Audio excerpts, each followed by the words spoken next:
I just want to be where you are,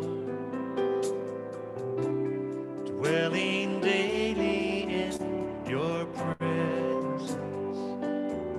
I don't want to worship from afar. Draw me near to where you are. And I just want to be where you are, in your dwelling place forever. Take me to the place where you are, 'cause I just want to be with you. I want to be where you are, dwelling in your presence, feasting at your table, and surrounded by your glory. In your presence, that's where I always want to be. I just want to be. I just want to be with you. And I just want to be where you are, dwelling daily in your presence. I don't want to worship from afar. Draw me near to where you are. And oh my God, you are my strength and my song. And when I'm in your presence, though I'm weak, you're always strong. And I just want to be where you are, in your dwelling place forever. Take me to the place where you are, 'cause I just want to be. I just want to be with you. I just want to be. I just want to be with you.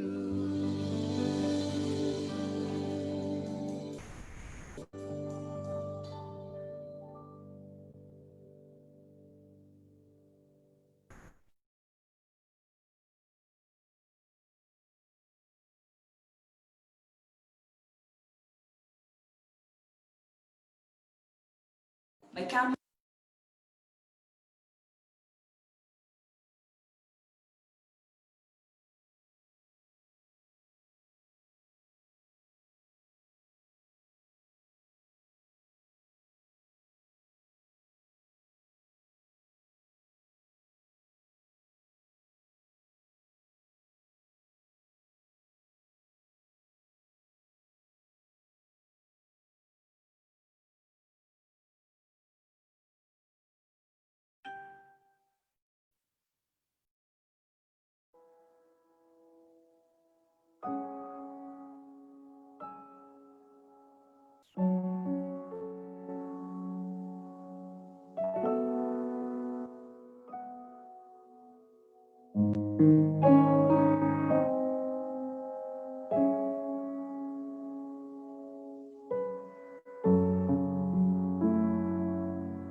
Hatiku mau menyembahmu,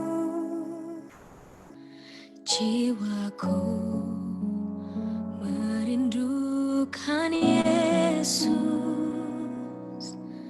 Hanya Kau Tuhan dan Rajaku, ku sembah Kau Allahku. Ku rindu melayanimu, ku suka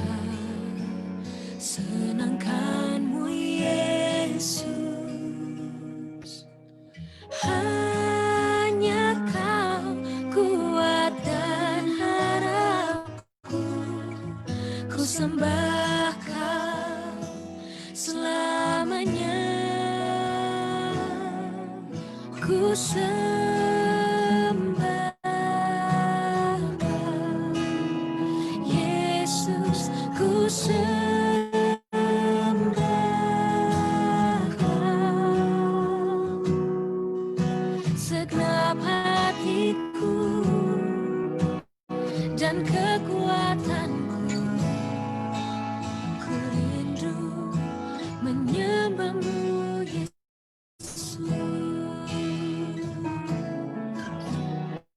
Ku sembah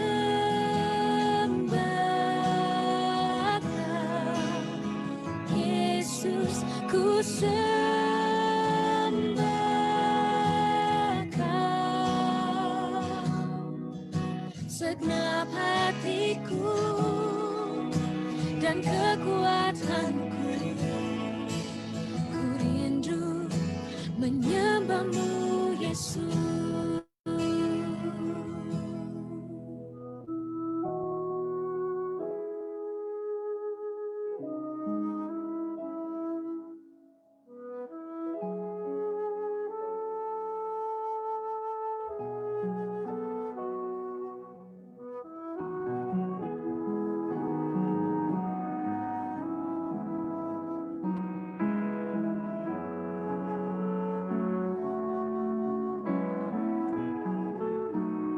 Ya Roh Kudus,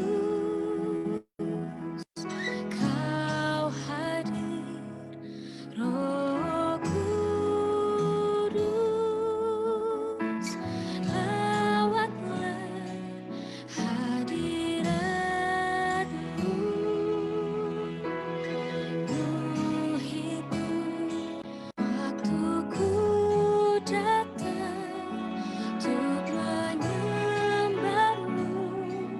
Ya Roh Kudus, Kau hadir. Roh Kudus, lawatlah hadirat-Mu. Penuhiku waktu ku datang untuk menyembah-Mu.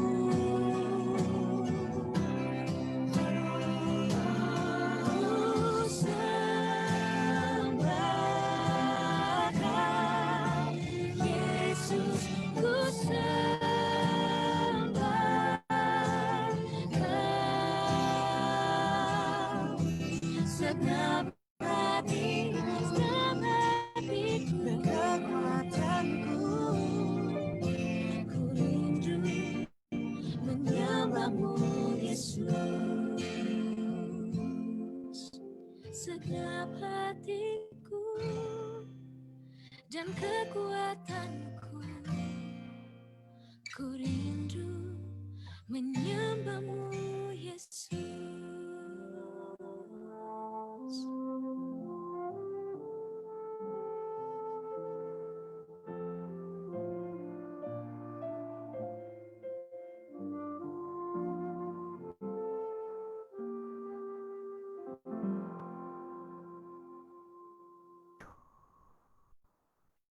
Kami bersyukur atas hari ini, ya Tuhan Yesus, atas setiap apa yang Kau berikan, atas setiap apa yang Kau janjikan, apa yang sedang Kau siapkan bagi kami. Kami mengucap syukur atas pemberian ini, pemberian yang Kau nyatakan bagi kami. Dan sekarang kami mau berdiam, kami mau duduk di bawah kaki-Mu, kami ingin mendengar Kau mengajar, bagikan hidup itu bagi kami, sehingga kami yang haus dikenyangkan.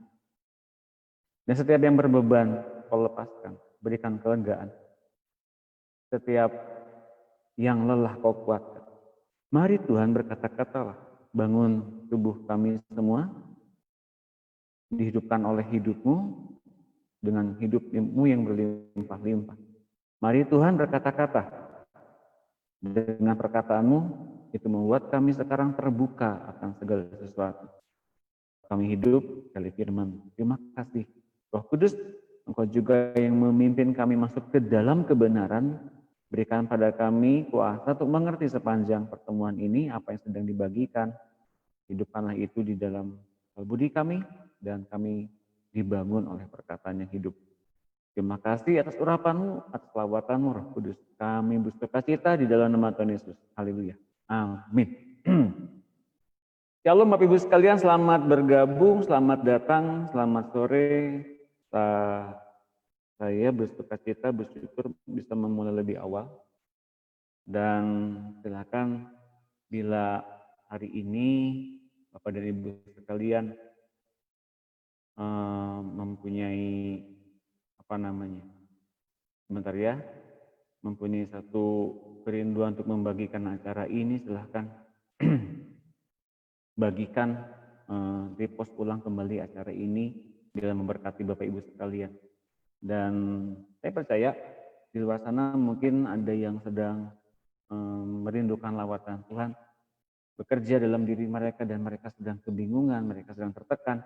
Pada hari ini banyak jawaban-jawaban yang diberikan oleh Tuhan dan kita tinggal menunggu dan kita tinggal menyediakan diri bagaimana Tuhan bisa melawat mereka lewat hidup kita. Baik Bapak Ibu sekalian, pada sore hari ini saya akan membagikan materi mengenai manifestasi Yesus.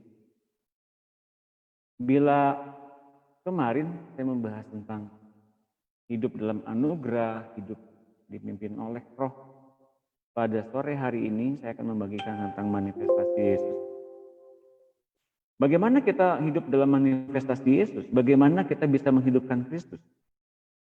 Kita akan belajar sore hari ini bagaimana kita hidup berdasarkan pimpinan Tuhan Yesus sendiri. Setelah kita melewati yang namanya penanggalan kedagingan, penanggalan ambisi, penanggalan manusia lama dan hati yang lama semuanya, maka kita sekarang masuk ke dalam hidup yang baru, ciptaan baru, dan menikmati hadirat Yesus, hadirat Tuhan Yesus di dalam tubuh kita ini. Baik Bapak Ibu sekalian, siapkan catatannya, siapkan Alkitabnya, siapkan jurnal pribadinya, dan mari kita mulai acara ini dengan segera. Selamat sore Bapak Ibu sekalian yang baru bergabung, saya persilakan saling menyapa. Kita akan sama-sama saling terkait nanti di kemudian hari di kota-kota Bapak Ibu sekalian, karena acara serupa seperti ini akan juga berlangsung di kota-kota di seluruh Indonesia, bahkan di setiap bangsa-bangsa. Kami sedang membangun jaringan-jaringan seperti ini di tiap-tiap kota. Kita akan bergabung di dalam fellowship yang diadakan juga di tiap hari Rabu dan Sabtu jam 15. Jadi bagi Bapak Ibu sekalian yang tertarik, silakan hubungi saya. Nanti saya bisa langsung masukkan ke grup, karena grup ini bersifat close group, tapi bukan berarti saya pilih-pilih. Silakan bagi Bapak Ibu sekalian yang mau bergabung, dengan senang hati kami akan masukkan ke dalam grup tersebut. Tampaknya sudah semua bergabung ya, saya akan mulai. Bagaimana Tuhan Yesus hendak menyatakan dirinya kepada dunia yang luas ini? Kalau dulu di zaman dia tahun awal-awal Masehi, bahwa dia hanya melayani di seputaran Yudea, Samaria, Yerusalem. Tapi hari-hari ini Bapak Ibu sekalian, dia menyatakan diri kepada banyak bangsa. Dan itu rupanya diawali dari murid-murid yang awal. Murid-murid ini kemudian meneruskan pengajaran Tuhan Yesus lewat hidup mereka. Dan mereka membagi hidup itu kepada banyak murid-murid yang lain. Bisa dikatakan bahwa hidup Tuhan Yesus kemudian menjadi hidup yang bisa dinikmati melalui murid-muridnya. Orang-orang yang menjumpai murid-muridnya itu seperti menjumpai, karena hidup itu terpancar dalam diri murid-muridnya. Nah, bagaimana hidupnya Tuhan Yesus terpancar lewat hidup kita, dan kemudian Tuhan Yesus menyatakan diri kepada dunia yang luas ini, ia perlu sebuah tubuh. Ketika ia bangkit dari kematian, tubuh kebangkitannya diangkat ke sorga. Jadi nggak ada jenazahnya ya.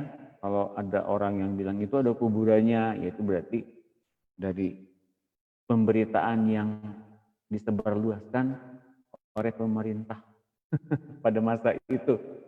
Dibayar itu yang bikin hoax, dan kemudian mereka menyebarluaskan bahwa jenazah Yesus ketika dikuburkan dicuri oleh murid-muridnya sampai hari ini. Berita itu tersebar kemana-mana. Sedangkan berita sebenarnya ia bangkit dari kematian, tubuh kebangkitannya diangkat ke surga. Sekarang ia ingin menyatakan dirinya sekali lagi di antara manusia, dari generasi ke generasi, ia ingin meminjam tubuh kita. Untuk ini ia tebus kita dari tungku api neraka, dibayar dengan harga kematiannya di kayu salib. Lalu roh kita dilahirkan baru agar dapat mengikuti pikiran dan gerak-geriknya.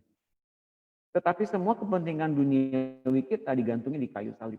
Atau dengan kata lain, ia meminta Anda dengan sukarela, tapi paksa, harus mau. Agar kita mau menggantung keinginan dan kepentingan kita di salib kita masing-masing.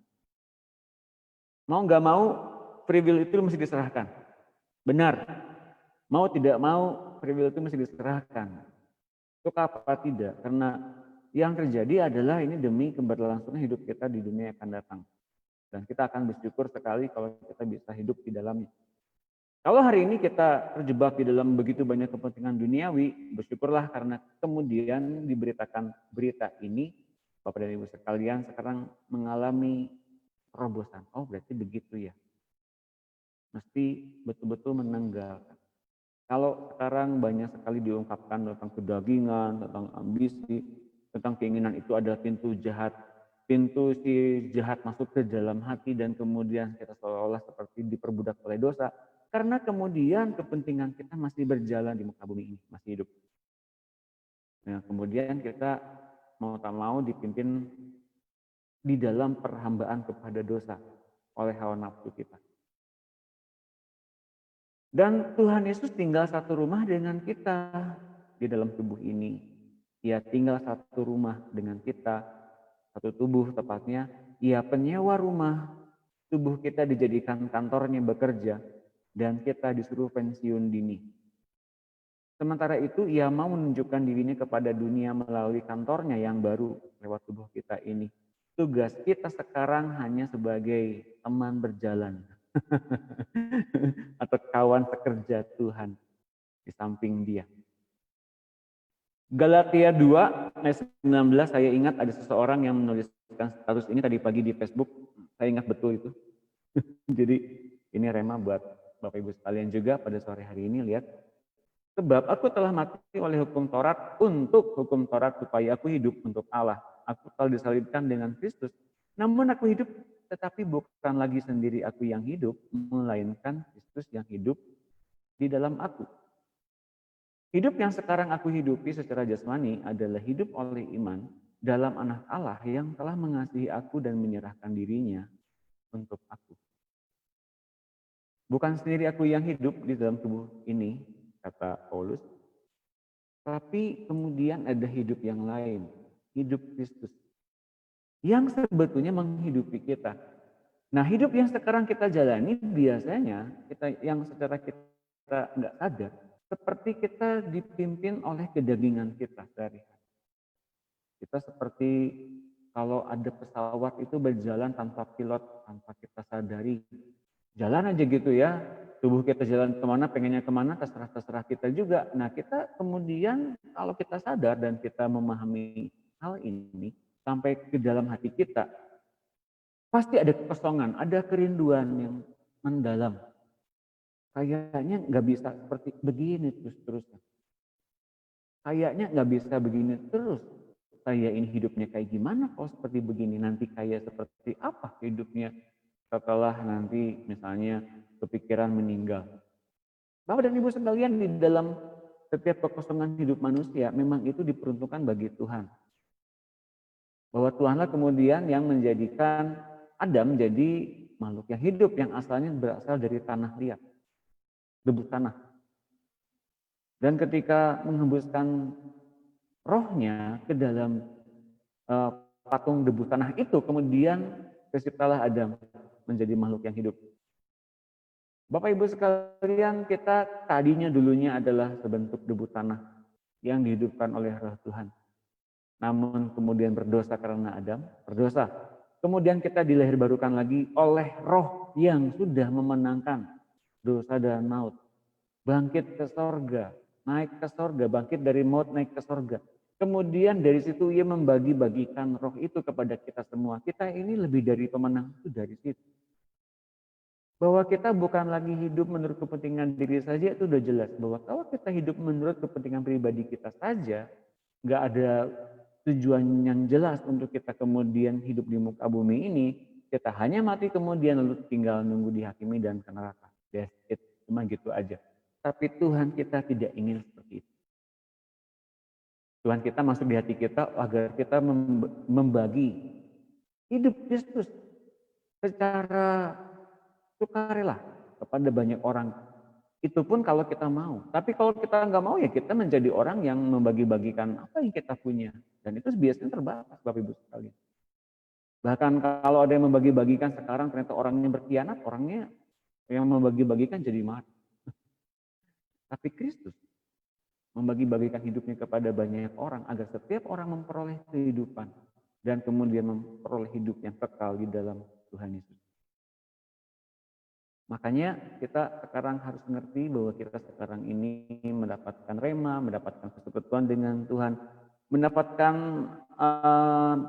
persekutuan dengan Tuhan untuk meninggalkan kedagingan, untuk mematikan dosa, mematikan pikiran-pikiran maut dan sebagainya. Itu untuk apa? Untuk kita kemudian berlanjut di dalam hubungan yang indah bersama-sama dengan Tuhan.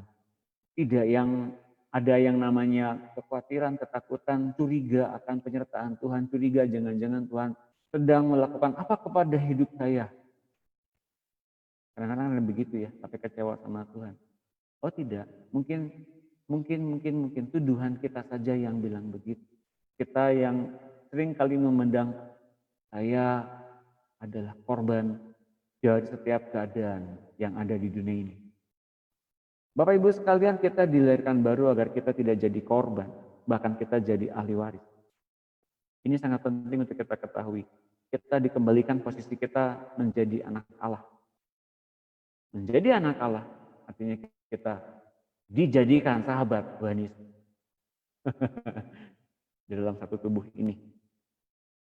1 Korintus 2 ayat 1, demikianlah pula ketika aku datang kepadamu saudara-saudara, aku tidak datang dengan kata-kata yang indah atau dengan hikmat untuk menyampaikan kesaksian Allah kepada kamu.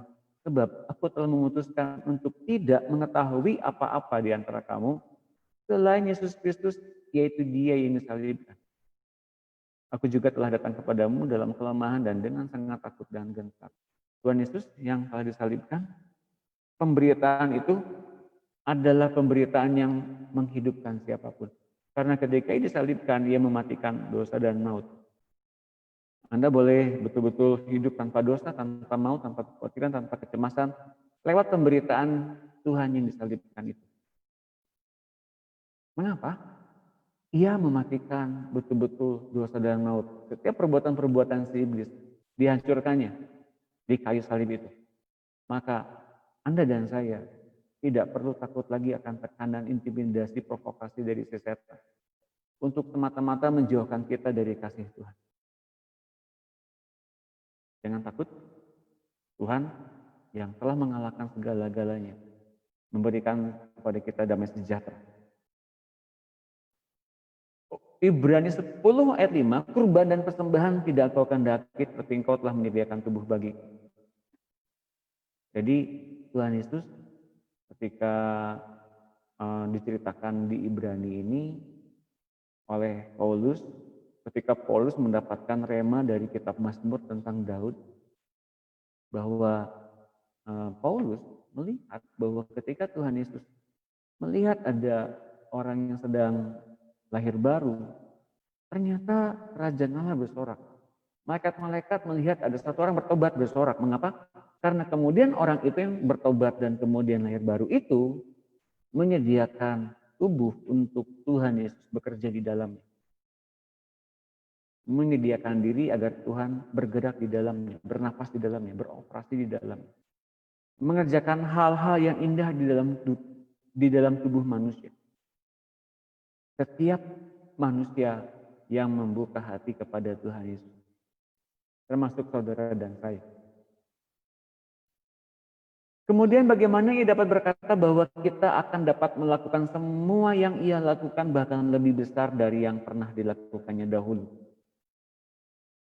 Sekarang jelas bagi kita bahwa itu digenapinya dengan cara ia sendiri yang mau menyelundup ke dalam dunia melalui atau memakai tubuh kita, sehingga ia dapat bekerja sekali lagi di atas bumi ini. Dahulu ketika masih di dalam dunia waktunya pendek, hanya 3,5 tahun saja. Dan lagi pula ia harus membatasi diri karena tugas utamanya harus memikul dosa di kayu salib. Sekarang ia datang lagi meminjam tubuh kita tanpa beban untuk membayar dosa manusia. Ia lebih merdeka untuk melakukan pekerjaan-pekerjaannya. Sehingga kini ia dapat melakukan yang lebih besar dari yang dahulu. Bukan berarti kita menjadi orang yang lebih besar pekerjaannya dibanding Tuhan Yesus. Karena yang menjadikan pekerjaan-pekerjaan itu luas, banyak, lama adalah ketika Tuhan Yesus masuk di hati kita, membentuk karakter berpikir kita, cara pandang kita, mengubah karakter kita, hingga kita mempunyai kerjasama dengan Tuhan Yesus untuk mengerjakan bersama-sama dengan Tuhan Yesus. Tuhan Yesus yang mengerjakan mujizat lewat tubuh kita. Dan Bapak dan Ibu sekalian, sebetulnya pekerjaan apa sih yang sebetulnya belum ia tuntaskan? Pasti ada yang bilang semuanya tuntas. Salah satu pekerjaan yang dahulu tak dapat ia kerjakan sepenuhnya, masih tertunda, adalah melawan roh agamawi. Semua kuasa yang lain telah ditaklukkannya, setan, dosa, perkara daging, alam, dan hukum-hukum alam, bahkan maut dan alam maut sekalipun. Mengapa yang satu itu tak dapat ditaklukkannya? Karena kutip tak dapat. Karena kalau ia taklukkan, ia tak jadi disalibkan oleh mereka. Ini jika ia kembali lagi, dan memang ia kembali lagi, ia membawa urapan baru yang dapat mengalahkan roh agamawi di muka bumi ini. Dan ia ingin mengerjakannya melalui kita semua. Bapak dan Ibu sekalian yang dikasihi Tuhan, kalau kita lihat nanti baca di 1 Tesalonika, 2 Tesalonika, nanti baca di Efesus, nanti baca di Ibrani, nanti baca di Kisah Para Rasul, murid-murid Tuhan Yesus mendapat banyak tekanan dari orang-orang yang agamawi.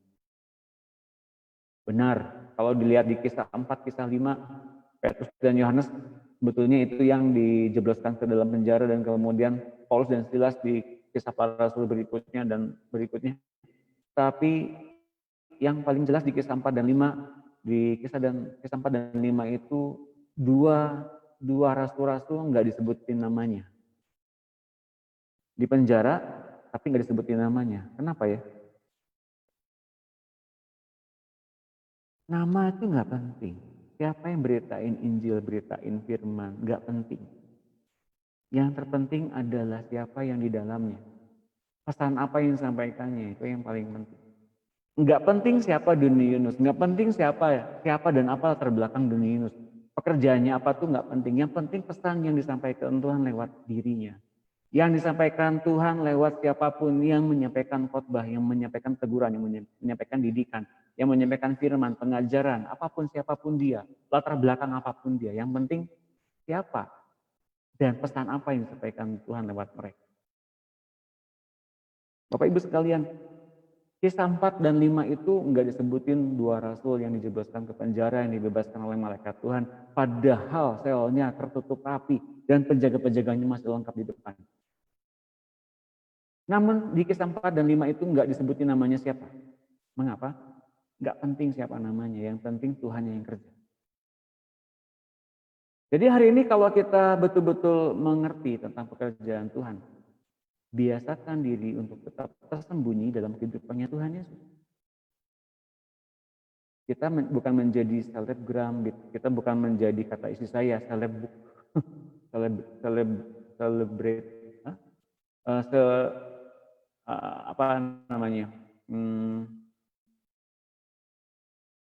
orang terkenal di Facebook.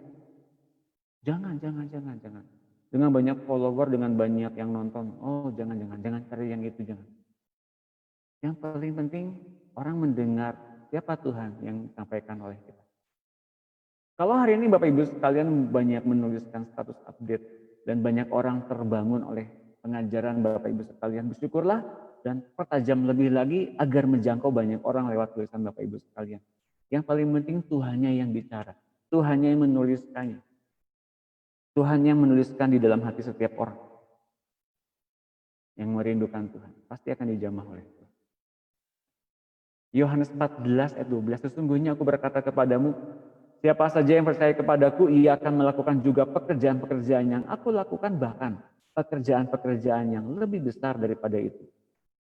Sebab aku pergi kepada Bapa, dan apapun yang kamu minta dalam namaku, aku akan melakukannya, supaya endingnya ini Bapa dimuliakan di dalam anak. Jika kamu minta sesuatu kepadaku dalam namaku, aku akan melakukannya. Ketika ada hubungan dengan Tuhan, fellowship dengan Tuhan, pasti yang ada adalah penanggalan-penanggalan manusia lama kita. Anda tahu Bapak Ibu sekalian, rasul-rasul yang awalnya penjala ikan itu mungkin dengan pikiran yang sederhana, dengan pribadi yang sederhana, tapi Tuhan sanggup ubahkan menjadi pribadi yang betul-betul berkarakter Kristus, berkarakter ilahi. Perkataan-perkataannya mungkin sederhana, tapi sanggup menjangkau orang. Sanggup membuat orang bertemu dengan Tuhan. Hatinya gampang tersentuh oleh lawatan Roh Kudus. Yang dibutuhkan adalah kepatuhan kepada Tuhan. Bukan kepintaran semata.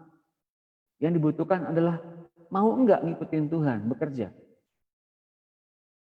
Bapak dan Ibu sekalian, jika benar-benar terjadi hubungan yang indah dengan Tuhan, maka minta apa saja dikasih. Bukan perkara tentang minta-minta kedagingan. Minta tanah, minta bangunan, minta jemaat banyak. Bukan itu. Tapi pekerjaan-pekerjaan yang lebih besar. Yang sanggup Tuhan kerjakan lewat tubuh kita. Dan perkara-perkara tentang permintaan yang disampaikan pasti terjadi dan tergenapi di dalam Yohanes 15 ayat 7. Diawali dengan bagaimana Allah Bapa mengusahakan setiap kebun berbuah lebat, menghasilkan pohon-pohon anggur yang berbuah lebat. Karena kita tinggal dalam pokok anggur yang benar. Bapakkulah pengusahanya, kata Tuhan Yesus. Ini bukan semata-mata soal kebutuhan jasmani, apalagi bagi kebutuhan-kebutuhan kemewahan. Bukan itu. Ini perkara berbuah lebat, bagaimana orang-orang mengenal Tuhan. Lewat pelayanan Bapak Ibu sekalian. Ini pekerjaan-pekerjaan yang lebih besar. Penjangkauan kepada orang-orang untuk mengenal Tuhan. 2 Korintus 10 ayat 3, memang kami masih hidup di dunia tetapi kami tidak berjuang secara duniawi. Karena senjata kami dalam perjuangan bukanlah senjata duniawi, melainkan senjata yang diperlengkapi dengan kuasa Allah yang sanggup untuk meruntuhkan benteng-benteng. Kami mematahkan setiap siasat orang dan merubuhkan setiap kubu yang dibangun oleh keangkuhan manusia untuk menentang pengenalan akan Allah. Kami menawan segala pikiran dan menaklukkannya kepada Kristus. Bapak Ibu sekalian, hari-hari ini banyak benteng-benteng yang dibangun untuk menolak dan menentang pengenalan akan Allah. Apakah yang dimaksud dengan benteng-benteng itu? Kubu-kubu yang dibangun oleh manusia dengan keangkuhannya untuk menolak pengenalan akan Allah. Mungkin ini ada orang Kristen, tapi mereka menolak pengenalan akan Allah karena mereka begitu banyak kepentingan-kepentingan. Setidaknya di ayat ini dikatakan demikian. Saya nggak ngebahas yang lain. Di ayat yang ini, benteng-benteng dibangun untuk menolak pengenalan akan Allah. Dan pada masa-masa itu orang-orang yang menganut agama Yudaisme atau Yahudi dan dengan adat istiadatnya, mereka terganggu dengan sepak terjang rasul-rasul. Segimana hebatnya sih Pak? Sampai dengan para pengikutnya gampang untuk ngikutin. Karena pengajaran yang diucapkan rasul-rasul tampaknya lebih mengena. Sampai ke orang-orang di luar Yahudi pun terjangkau oleh mereka. Banyak orang yang menganut orang-orang luar Yahudi menganut agama Yahudi banyak pada masa itu.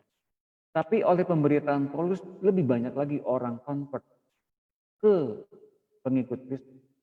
yang kemudian di Antioquia disebut sebagai orang Kristen. Di Antioquia lah orang-orang yang ikut Kristus disebutkan sebagai orang Kristen.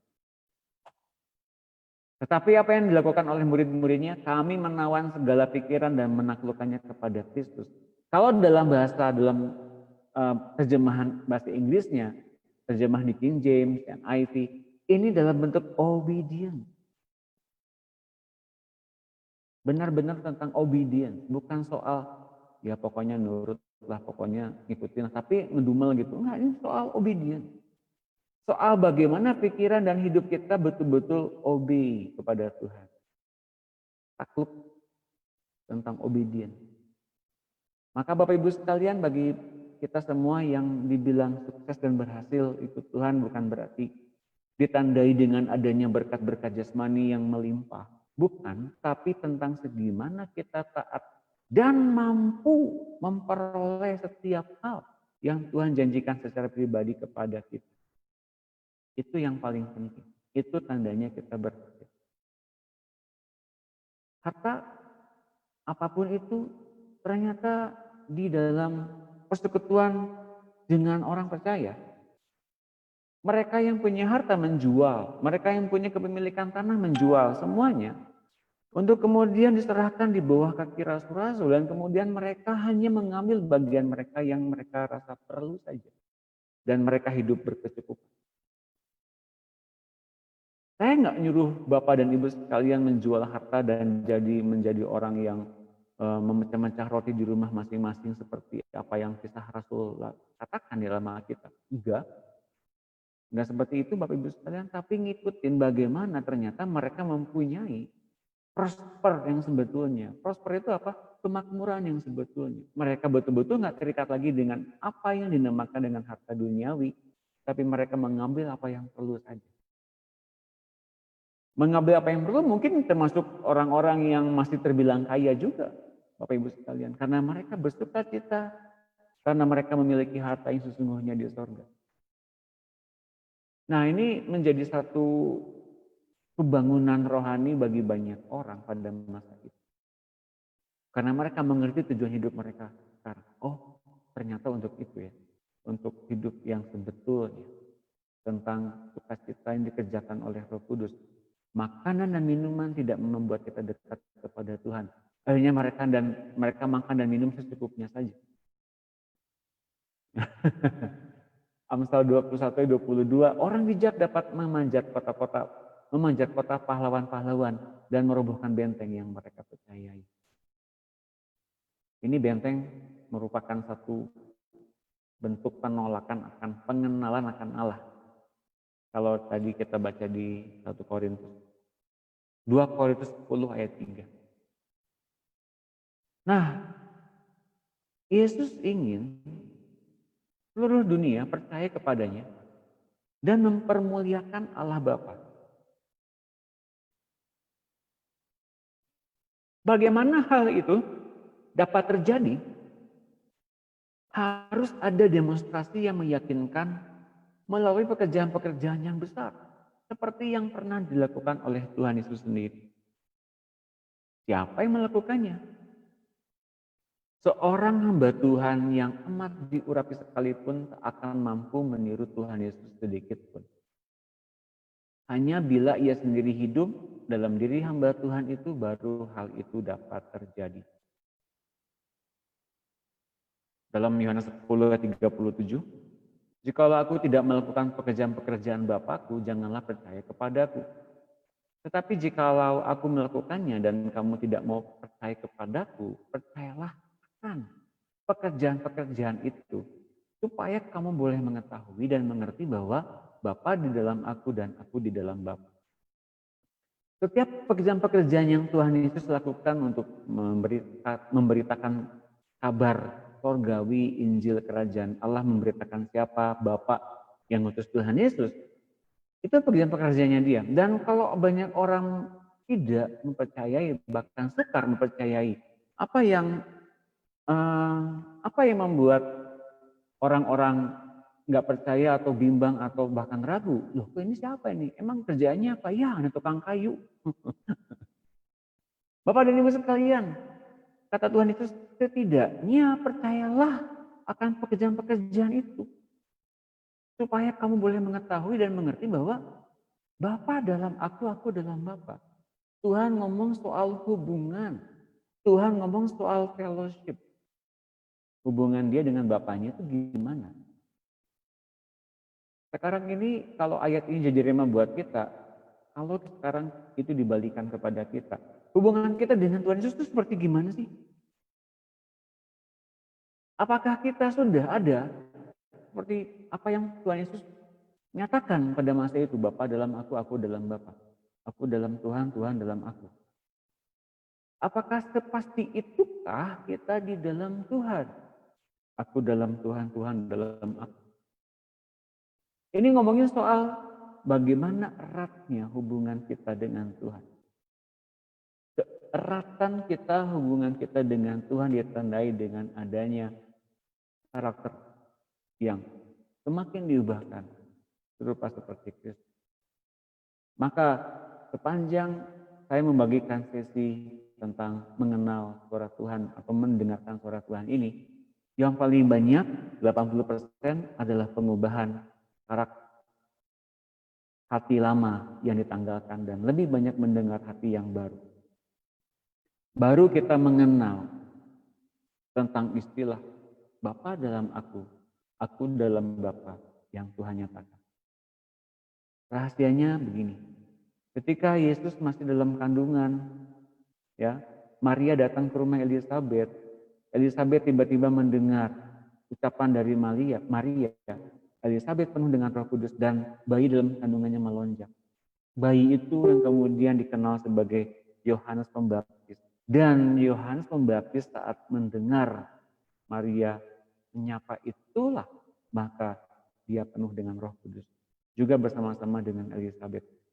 Bayi dalam kandungan Maria mampu membuat kedua orang itu penuh dengan Roh Kudus. Dan kemudian umur 12 tahun Yesus kemudian bertanya jawab dengan orang-orang di Bait Suci. Ia punya kesadaran tentang siapa dirinya pada umur 12 tahun.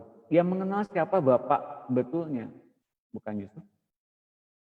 Tapi Bapak yang sebetulnya dan pekerjaan-pekerjaan Bapaknya yang ia harus kerjakan. Kalau nanti Bapak dan Ibu sekalian lihat di dalam Lukas tentang bagaimana Yesus hilang selama 3 hari di Yerusalem, kemudian ia ada ditemukan oleh orang tuanya di Bait Suci. Orang tuanya menegur dia, mengapa kamu melakukan begitu? Tidakkah kamu tahu kami mencari-cari engkau? Tidakkah aku harus ke rumah Bapakku? Di dalam ayat itu Bapak Ibu sekalian, sebetulnya Tuhan Yesus ngomong dalam edisi yang terjemahan yang bahasa Inggrisnya, bukankah engkau harus tahu, aku harus mengerjakan pekerjaan-pekerjaan Bapakku, my father's business. Hubungan yang sedang dinyatakan oleh Tuhan Yesus itulah yang sedang kita bahas sore hari. Bahwa pekerjaan-pekerjaan Bapa itu apa? Ia kemudian membuka banyak orang, membuka hati, membuka pikiran, membuka mata pengertian. Agar mengenal siapa dia dan mengenal keberadaannya. Dan itu bisa dikerjakan lewat hidupnya Tuhan Yesus. Kalau banyak kali orang Kristen berdoa, Tuhan kiranya Engkau sendiri yang bertindak. Engkau ulurkan tanganmu, jamahlah hambamu. Engkau lawat, engkau sembuhkan dan sebagainya ya. Dalam konsep seperti itu mungkin terbayang oleh kita bahwa Tuhan bekerja sesuai dengan permintaan mereka dengan melakukan hal-hal tertentu dengan rohnya di dunia ini. Apakah bisa terjadi? Ya bisa saja terjadi seperti itu. Karena ada beberapa pengalaman katanya orang-orang ada yang mimpi dengan Tuhan Yesus bertemu, lalu kemudian sakit-sakitnya sembuhkan. Ada sakit kulit, ada sakit apapun itu disembuhkan. Di rumah sakit tiba-tiba dia merasakan sembuh.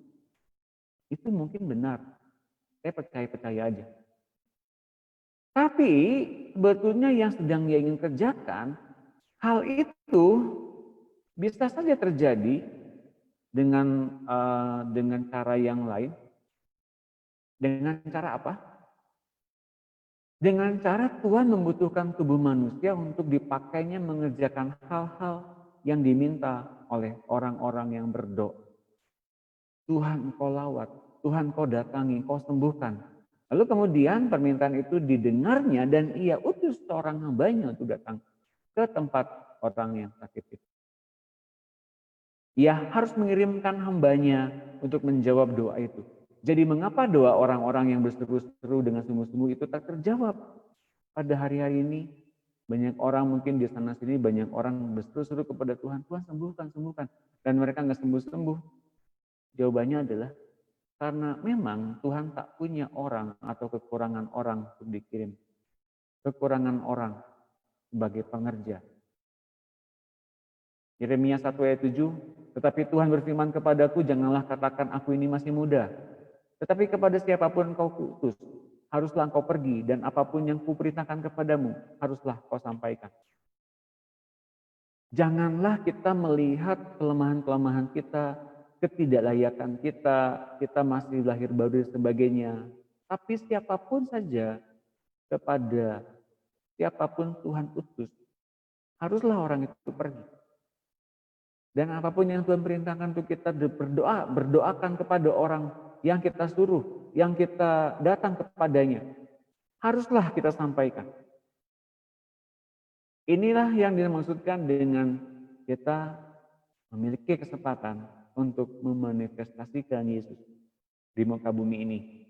Yohanes 13 ayat 20, sesungguhnya aku berkata kepadamu, siapa saja yang menerima orang yang kuutus, ia menerima aku, dan siapa saja yang menerima aku, ia menerima dia yang mengutus aku. Hari ini Bapak Ibu sekalian, lengkapi dirimu dengan kelemah lembutan dan roh yang rela untuk ditegur, diajar, dinasihati oleh Roh Kudus. Semakin kita kemudian mau menerima perkataan-perkataan Roh Kudus, nasihat dan pengajarannya, kita dituliskan sebagai orang yang menerima Tuhan Yesus. Perkataannya, dan kita disebutkan sebagai orang yang mengasihi Tuhan Yesus. Dan siapa saja yang mau menerima perkataan Tuhan Yesus, mereka akan dikasihi Tuhan Yesus. Nanti baca ya di Yohanes 14, 21-26, bahwa ketika kita mengasihi Tuhan Yesus, kemudian Tuhan akan menyatakan diri kepada orang itu. Dan kemudian Bapaknya juga ikut membangun tubuh orang yang mengasihi Tuhan Yesus. Dengan cara ia diam dalam diri orang itu. Nanti baca di dalam Yohanes 14 ayat 21 sampai dengan 26. Sungguh indah Bapak Ibu sekalian kalau kita menerima perkataan Tuhan apapun itu. Dan mengapa janji-janji Tuhan nampaknya banyak yang tak terpenuhi bagi orang yang sudah percaya kepadanya? Jawabnya adalah karena sedikit sekali hamba Tuhan yang mau benar-benar hidup menjadi sahabat Tuhan Yesus. Kebanyakan mau menjadi hamba Tuhan terus-menerus. Sedikit sekali orang yang mau jadi sahabat Tuhan, berdampingan dengan Tuhan, mau dengar-dengar dengan Tuhan, dinasihati, diajari, duduk diam, banyak duduk diam. Bekerja, bila Tuhan suruh bekerja, kemudian datang kemana, kalau Tuhan suruh datang kemana, itu jadi sahabat Tuhan. Nah kalau mau jadi hamba Tuhan saja terus-menerus, yang bikin rencana-rencana sendiri sambil minta-minta Tuhan memberkati pekerjaan-pekerjaan mereka. Hamba tidak tahu apa yang diperbuat oleh tuannya. Tapi kalau kamu sahabat, kata Tuhan Yesus, kamu melakukan apa yang kuperintahkan kepadamu. Dan sahabat itu tahu apa yang dilakukan tuannya, karena sahabat itu ada keterbukaan tentang rencana. Bagaimana Abraham terpanggil sebagai sahabat Allah? Karena Tuhan sendiri pada masa itu mengungkapkan rencananya kepada Abraham tentang perihal Sodom dan Gomora, tentang rencana Tuhan membangun suatu bangsa yang menjadi milik kepunyaannya. Tuhan membagi rencana itu kepada sahabat. Kalau Bapak Ibu sekalian terbilang sebagai sahabat, Bapak dan Ibu sekalian serta saudara-saudariku yang mau mendekat kepada Tuhan dan mau duduk diam lebih banyak di kaki Tuhan terus-menerus. Tuhan akan membagi hidupnya kepada kita sekehendaknya Dia. Dan ketika Ia membagikan sekehendaknya itulah, maka kemudian kita diberikan posisi sebagai sahabat. Yesaya 6 ayat 8, lalu aku mendengar suara Tuhan berkata, siapakah yang akan kuutus? Dan siapakah yang mau pergi untuk aku? Maka sahutku, ini aku, utuslah aku. Dengan kita banyak merespon apa yang sedang Tuhan ajarkan dan apa yang sedang Tuhan bagikan kepada kita dengan banyak menuliskan dan kemudian mengingat serta melakukannya, kita menjadi orang-orang sebagai pelaku firman, sebagai pelaku kebenaran sebetulnya. Dan kita kemudian sebagai pelaku kebenaran itu akal budi kita diubahkan, dibaharui oleh Roh Kudus senantiasa dari demi hari. Dan yang terjadi adalah Bapak Ibu sekalian, kita semakin mengerti rencana Tuhan selanjutnya. Mungkin di luar sana masih banyak hal-hal yang kita masih belum mengerti, it's okay, wajar.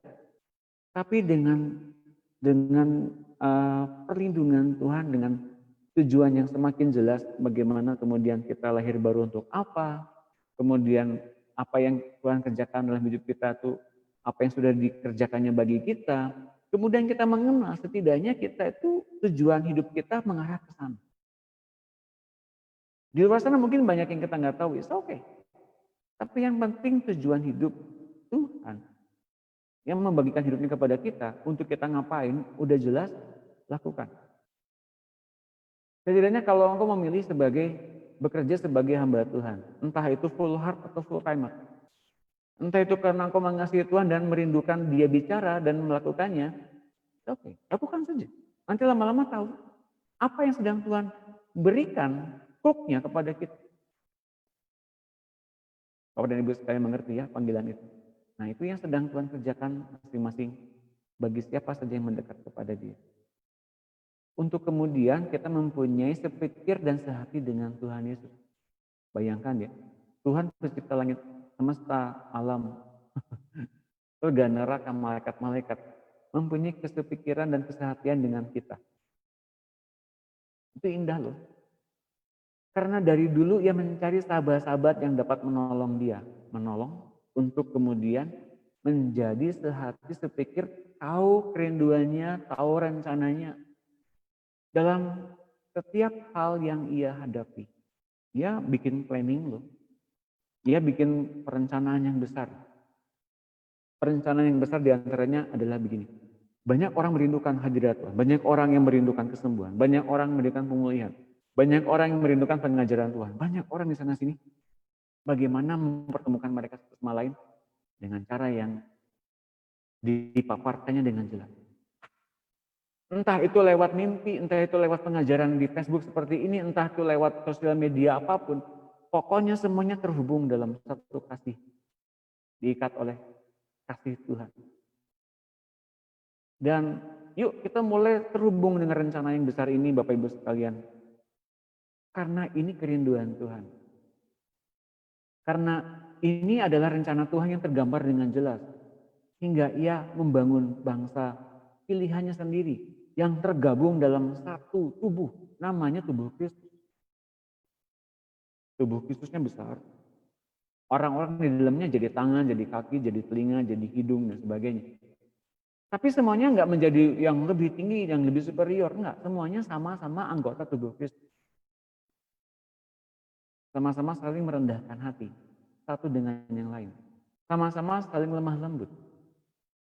Masing-masing punya panggilan, masing-masing punya jabatan, masing-masing mempunyai panggilan pribadi, tapi semuanya menyatu dalam kasih Tuhan yang besar. Tenggelam semuanya dalam kasih Tuhan dan sama-sama mengasihi sesama anggota tubuh Kristus. Indah sekali tanpa adanya satu persaingan, tarik sana, tarik sini, tarik anggota sini, anggota sana gitu ya. Karena terlalu banyak kepentingan-kepentingan yang di dalam hati manusia yang belum ditanggalkan. Maka kalau ada yang namanya seperti Yohanes Pembaptis, ketika ada dua orang murid yang ikut Tuhan Yesus, salah satunya adalah Andreas. Andreas ini dulunya muridnya Yohanes Pembaptis. Tapi ketika dengar Yesus, ia ninggalin gurunya itu ikut Tuhan Yesus. Apakah Yohanes Pembaptis kemudian marah dan kemudian luka batin akar pahit? Tidak. Bapak Ibu sekalian mengerti. Kalau ternyata ada orang lebih tertarik untuk join di satu gereja dibanding ikut-ikutan kita kemana-mana, it's okay. Yang penting ikut Tuhan. Bukan ikut penggembalaan siapa, bukan ikut gereja siapa, kemudian kitanya jadi lupa. Enggak, Bapak Ibu sekalian. Kalau engkau doain orang, kemudian orang itu kemudian sembuh, kalau orangnya bertumbuh, kemudian orang itu bertumbuh di gereja lain atau di dalam pengembalaan orang lain yang kita nggak kenal atau bahkan kita kenal, tapi kemudian kita punya kecemburuan, oh berarti kita masih menganggap itu milik kita. Nah, Tuhan membuka pengertian ini agar setiap yang kita masih berhak, kita masih punya hak, kita masih punya ingin dan itu, ingin ini dan itu, kemudian kita serahkan kepada Tuhan. Biar Tuhan yang mengendalikan penuh. Baik itu emosi kita, jiwa kita, dan kemudian Dia menumbuhkan buah roh dalam diri kita. Jadi siapa yang perlu ditolong? Konsep kebanyakan orang sekarang mereka merasa berhak meminta Tuhan menolong mereka di sana-sini setiap hari. Sedangkan Tuhan meminta pertolongan kepada hamba-hambanya. Mau nggak jadi sahabat? Mau nggak kenal siapa aku? Mau nggak kenal bagaimana rencanaku bagi kalian, bagi dunia ini? Aku rindukan dunia ini balik semua kepada Bapakku. Balik sama mengenal Tuhan, selamat dari neraka. Enggak dibinasakan dalam lautan api yang menyala-nyala. Jadi sebetulnya kita butuh Tuhan atau Tuhan butuh kita? Tuhan justru membutuhkan pertolongan kita untuk menjadi jawaban bagi orang-orang yang belum mengenal Dia. Ya perlu instrumen-instrumen, juga perlu tubuh kita sebagai kantor kerjanya. Tuhan yang butuh kita. Tuhan yang memerlukan kita. Markus 14 ayat 37, setelah itu ia datang kembali dan mendapati mereka sedang tidur. Lalu ia berkata kepada Petrus, Simon, sedang tidurkah engkau? Tidakkah engkau sanggup berjaga-jaga walau 1 jam saja? Berjaga-jagalah dan berdoalah supaya kamu jangan jatuh ke dalam pencobaan. Roh memang berniat baik, tapi tabiat manusia lemah. Ini saya pakai terjemahan 2 ya, TB2. Kalau di TB, roh memang penurut tapi daging lemah. Roh memang berniat baik, tapi tabiat manusia lemah. Ada bedanya ya. Tabiat manusia itu penuh dengan kelemahan. Dia mencari-cari cara bagaimana agar lari dari tugas yang Tuhan berikan. Padahal tugas itu bukanlah tugas yang berat, tapi tugas itu membawa kepada kehidupan. Ayat 39. Lalu ia pergi lagi dan mengucapkan doa yang itu juga. Ketika ia kembali, ia mendapati mereka sedang tidur. Sebab mata mereka sudah berat dan mereka tidak tahu apa yang harus mereka katakan kepadanya. 2 Timotius 2:21, jika seseorang menyucikan dirinya dari hal-hal yang jahat, ia akan menjadi perabot rumah untuk maksud yang mulia. Ia dikuduskan, dipandang layak untuk dipakai tuannya dan disediakan untuk setiap pekerjaan yang baik. Hampir semua perkakas di ruang Maha Kudus, di ruang kudus itu berasal dari bahan tembaga. Bahan tembaga itu artinya apa? Bahan tembaga itu melambangkan bagaimana kemanusiawian, bagaimana sifat-sifat manusia, bagaimana manusia yang lemah itu dianggap sebagai perkakas yang dipandang layak untuk masuk dalam ruang kudus Tuhan. Dengan cara apa? Dengan cara dibenarkan oleh darah Yesus yang tercurah di mezbah korban persembahan pun altarnya, mezbahnya dibangun dari tembaga. Itu melambangkan apa? Bahwa Tuhan Yesus memandang begitu berharga orang-orang yang sedang datang kepadanya. Tapi semuanya mesti diubahkan dengan hidupnya Tuhan Yesus. Ia kemudian jadi manusia untuk mengembalikan posisi manusia menjadi anak Allah. Menjadi ahli waris berkat-berkat kerajaan Allah. Kalau kita sadari ini, kemudian kita akan dijadikan sebagai perabot rumah untuk maksud yang mulia. Dikuduskan, dipandang layak untuk Tuhan bisa pakai sebebas-bebasnya, seluas-luasnya dan disediakan untuk setiap pekerjaan yang baik. Makanya kita punya tujuan hidup yang sangat punya alasan yang kuat. Pembenaran untuk hidup. Kita dibenarkan, kita mengalami pembenaran meskipun kita itu sebetulnya salah, tapi kita dibenerin. Kita dibenerin, kemudian kita mengalami pembenaran dan kita jadi orang benar, bukan karena orang benar sudah awal, enggak. Kita butuh harus senantiasa dengar dari Tuhan dan kita melakukan. Itu namanya pembenaran yang dilakukan oleh Tuhan. Dibenerin terus setiap hari. Dibenerin terus setiap hari. Bukan ditambal-tambal gitu ya, bukan. Tapi kita sadar kalau Tuhan ngomong lewat pengajaran kepada orang-orang di masa itu, orang-orang mengapa bisa ngikutin Tuhan kemana-mana. Mungkin banyak motivasinya. Ada yang ingin makan dan minumnya terpuaskan, 5.000 orang dengan makan kenyang gitu kan. Itu luar biasa loh, catering macam apa yang bisa menyediakan 5.000 orang kenyang semuanya. Tapi sebanyak itu motivasi orang-orang ikut Tuhan, kemudian yang ikut Tuhan dengan setia, berapa orang? 11 orang. Plus murid luar. Di antaranya mungkin terbilang juga sebagai perempuan-perempuan yang ikut Tuhan Yesus. Enggak banyak. Dan kemudian hari ini, berapa orang murid Tuhan? Orang-orang yang mengerti isi hati Tuhan. Mungkin saya nggak terlalu ngerti isi hati Tuhan, mungkin.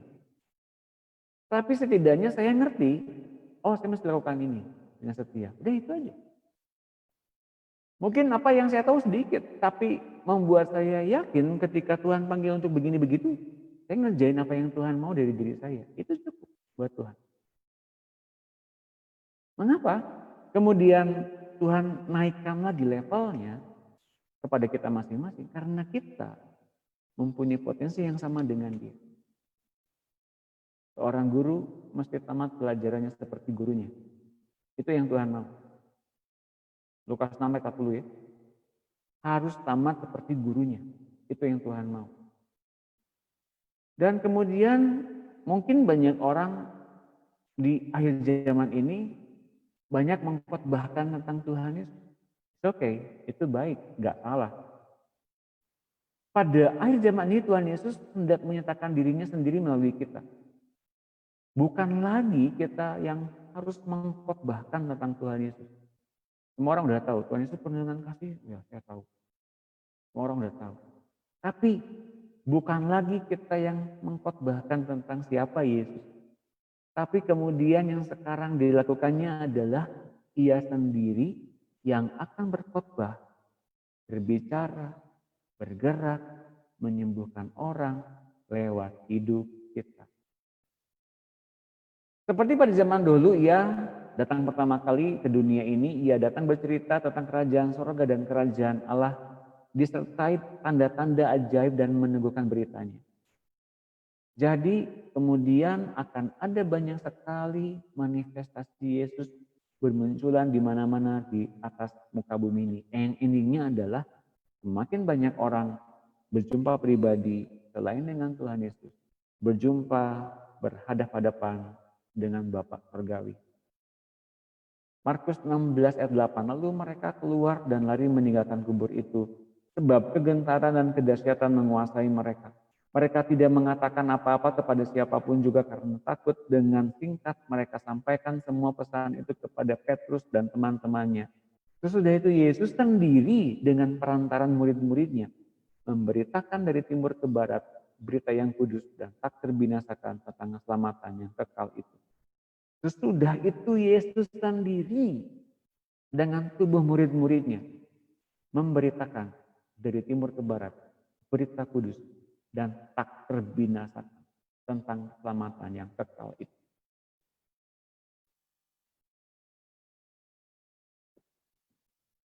Padahal waktu itu Yesusnya belum naik ke surga. Tapi tersirat Tuhan Yesus hadir dalam diri murid-muridnya. Tersirat penyampaian berita Injil dilakukan oleh Tuhan Yesus memakai tubuh murid-muridnya, memakai lidah murid-muridnya, memakai pikiran murid-muridnya, memakai keberadaan diri murid-muridnya. Dan ini sangat indah. Bapak Ibu sekalian, sekali Tuhan Yesus bekerja dalam diri kita seindah itu, mengungkapkan tentang kerinduannya, isi hatinya, bukan mengkhotbahkan tentang Tuhan Yesus, tapi ia bergerak dalam diri kita. Kita semakin sadar, saya nggak bisa main-main lagi nih. Kita semakin hati-hati dalam mengucapkan. Kalau saya mengucapkan firman, ini tandanya ada kehormatan yang besar yang ditaruh oleh Tuhan di hati saya. Apalagi karena gara-gara pemberitaan firman itu, banyak orang dibangun.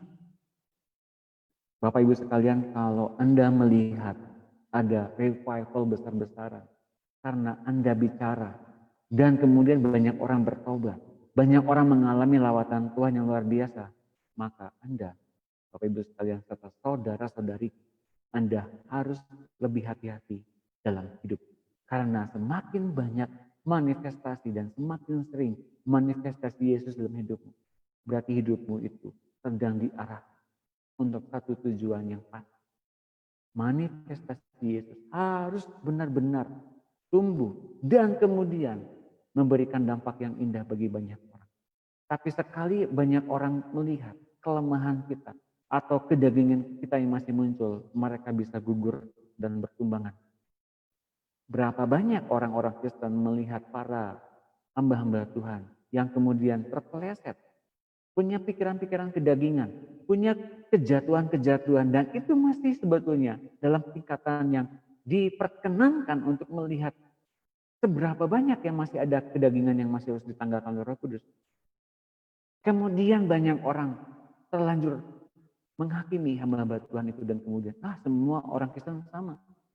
Wah, semua hamba Tuhannya sama aja seperti manusia kebanyakan. Banyak pahit hati Bapak Ibu sekalian kepada para pendeta, pada para gembala. Dan itu adalah salah besar sebetulnya. Karena kemudian di akhir zaman ini, baik engkau sebagai hamba Tuhan, baik engkau sebagai jemaat biasa, baik engkau belum lahir baru sekalipun, semua akan terlihat dimunculkan. Karakter-karakter yang masih diubahkan oleh Roh Kudus. Siapapun kau. Dan dengan kesadaran bahwa kita sedang dipreteli oleh Roh Kudus, kita begitu menghargai, menghormati hadirat Tuhan yang ada di hati kita dan dalam tubuh kita. Markus 16 ayat 20, mereka pun pergi memberitakan Injil ke segala penjuru. Dan Tuhan turut bekerja dan meneguhkan firman itu dengan tanda-tanda yang menyertainya. Membuktikan hadirat Tuhan kerja dan hadirat Tuhan bekerja lewat tanda-tanda itu. Yohanes 14 ayat 19, sesaat lagi dunia tidak akan melihat aku lagi, tetapi kamu akan melihat aku, sebab aku hidup dan kamu pun akan hidup. Ini berlaku hari ini, di masa lampau ketika Tuhan bicara kepada murid-muridnya, di masa lampau ketika Yesus hidup dalam diri murid-muridnya untuk beritakan Injil lewat murid-muridnya, di mana Yesus muncul kemudian meskipun dia naik ke surga, tapi kemudian rasul-rasul memberitakan Injil ke seluruh bangsa-bangsa. Yesus terlihat hidup dan kita hidup. Dan hari ini Bapak Ibu sekalian pada pesan yang sama. Sesaat lagi dunia tidak akan melihat aku. Tapi kamu akan lihat aku siapa. Siapa aku? Sebab aku hidup dan kamu pun akan hidup. Jadi hari ini kalau kita ngalamin lihat hidupnya Tuhan Yesus dan kita hidup, itu semata-mata untuk apa? Untuk memberi kepastian bahwa kita ada dalam program yang tepat.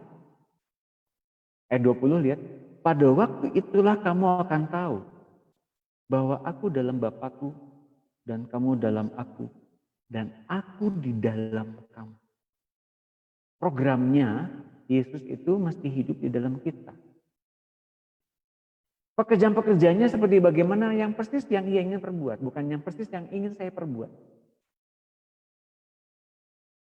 Jelas ya? Bukan ngotbahin dia, tapi betul-betul menghidupkan dia.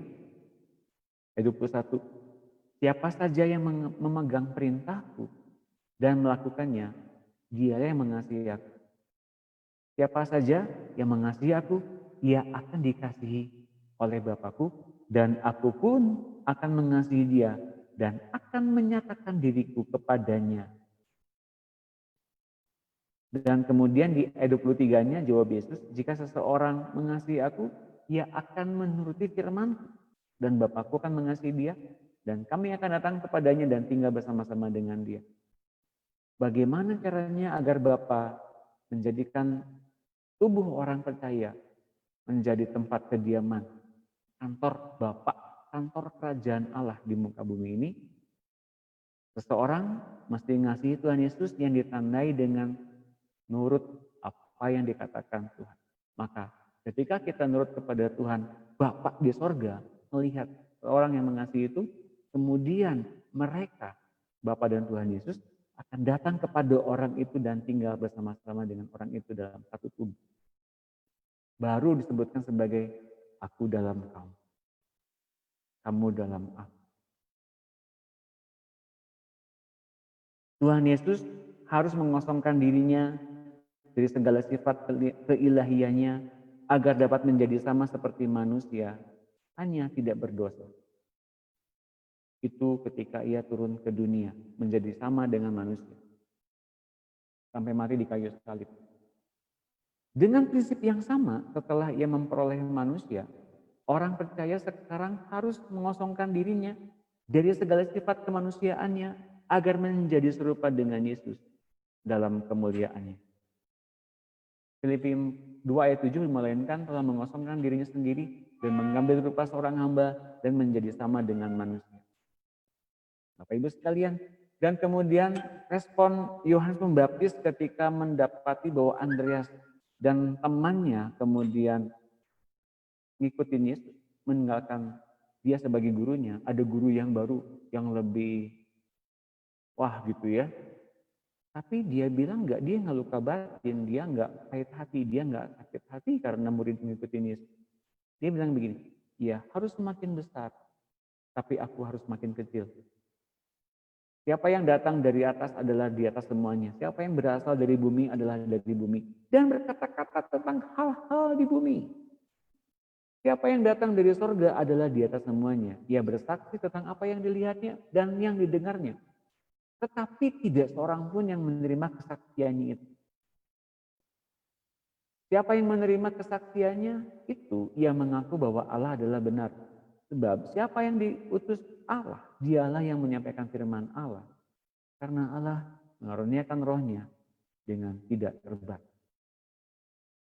Bahwa ketika ada satu pribadi datang kepada Yohanes Pembaptis, bukan saja kemudian membuat dua orang murid yang ngikutin Yesus, salah satunya adalah Andreas, dan kemudian menjadi orang yang sadar, oh saya kehilangan pengikut nih gitu ya. Bagi dia itu nggak ada masalah. Mengapa? Karena kemudian dia menyaksikan ini bukan manusia biasa. Ini yang dilihatnya bukan yang dilihat oleh manusia kebanyakan ini. Dan ia mempunyai roh yang unlimited. Bapak dan Ibu sekalian ya, kalau kita mempunyai kesehatian, kesatuan di dalam roh, kita akan tahu siapa-siapa saja yang datang dari Allah.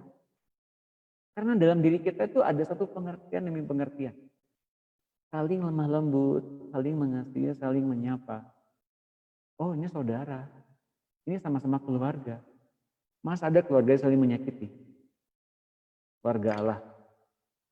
Bapak Ibu sekalian, bahwa kesadaran seperti itu yang mesti kita bangun setiap saat. Dan mengikuti Yesus berarti mengalami perubahan terus-menerus. Kita nggak mungkin berubah dan berhenti di situ, nggak mungkin. Kita diubah senantiasa terus-menerus sampai menjadi serupa dengan Dia dalam kemuliaan, dan kemuliaan secara alam roh nampak sebagai cahaya yang terang.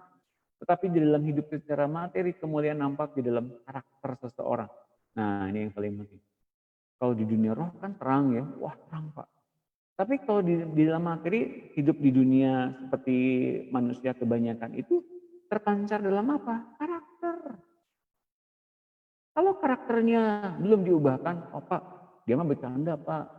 Bapak Ibu sekalian, kalau perkataan bercanda dan kemudian kita anggap gerak-gerik sebagai bercanda, oh Bapak Ibu sekalian, kita sedang menjadi orang yang dua alam dong kalau gitu ya.